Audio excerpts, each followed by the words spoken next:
faut savoir que Genot a fait la guerre de 14-18, il a vu ce que c'était que l'horreur de la destruction. Beaucoup d'ailleurs des poètes sur lesquels nous travaillons, qui sont Simone Weil ou Giono ou Charles Péguy, ont tous été en relation avec la guerre. Notre jeunesse de Charles Péguy, donc on le joue au Mont-Valérien. C'est un regard sur l'affaire Dreyfus quelques années plus tard, puisque Péguy a été un très grand défenseur d'Alfred Dreyfus. Il faut savoir que le colonel Picard a été détenu au Mont-Valérien. Le colonel Henry, qui a fait le faux contre Dreyfus, s'est suicidé ou a été suicidé au Mont-Valérien. Péguy interroge qu'est-ce que la République ?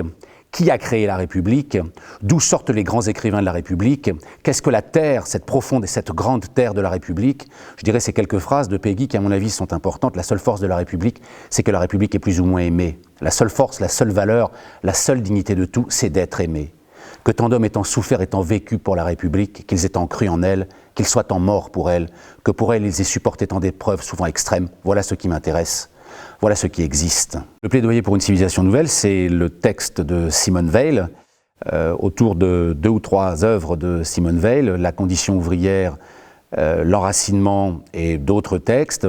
C'est dit par Yam Abbas. Yam accompagne tout ce projet, je dirais même plus qu'accompagne, puisqu'elle en est presque le cœur aussi. Et là, c'est un travail que nous menons depuis maintenant à peu près 1 an et demi, avec les différentes associations de Suresnes, donc le Secours Populaire, le CELIGE, le Relais de Sarraz, les AT, la Croix-Rouge, où ce sont les personnes, les êtres qui vont représenter ce cœur fragile qui entoure Yam, qui ne joue pas à l'œuvre, qui ne joue pas à Simone Weil, qui fait résonner cette œuvre par sa voix.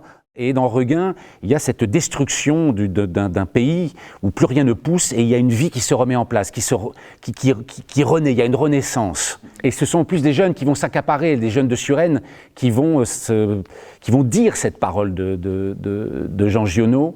Il va se passer cette rencontre entre 2 êtres qui vont, je dirais, réensemencer une terre et où la vie va renaître et revivre.